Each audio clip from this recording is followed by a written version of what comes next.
Am I doing fine on the speaking test? Because I'm a bit worried. Sometimes I'm stammering. I'm not able to pick the right words. I even run out of words sometimes. So I hope it doesn't happen on my test day. Um, do you think it's fine? You're doing fine on the speaking part. And ഞാൻ notice ചെയ്തൊരു കാര്യം എന്താണെന്ന് വെച്ച് കഴിഞ്ഞാൽ you are trying to answer the question as soon as the question ends.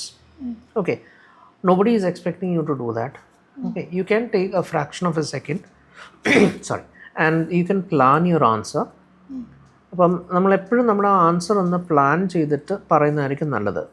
Okay, question തീരുന്ന ഉടനെ തന്നെ ചാടി കയറി ആൻസർ പറയാതിരിക്കുന്നതായിരിക്കും ഏറ്റവും നല്ലത്. നമ്മൾ ഒന്ന് രണ്ട് സെക്കൻഡ് മേ ബി എടുത്തിട്ട് ആ ആൻസർ ഒന്ന് പ്ലാൻ ചെയ്യും. എന്നൊക്കെ ഞാൻ പറയുന്ന മനസ്സിൽ നിന്ന് ഒന്ന് ലിസ്റ്റ് ഔട്ട് ചെയ്ത് കഴിഞ്ഞാൽ it will be easier for you to say the answer. ഇതേ പ്രോസസ്സ് തന്നെയായിരിക്കും നമ്മൾ സ്പീക്കിങ്ങിൻ്റെ ക്യൂ കാർഡ് സെഷനിൽ ചെയ്യുന്നത്. Okay, but there you can write down, but here you will be writing it in your mind. That's a difference. Okay, അങ്ങനെ ചെയ്ത് നോക്കാം.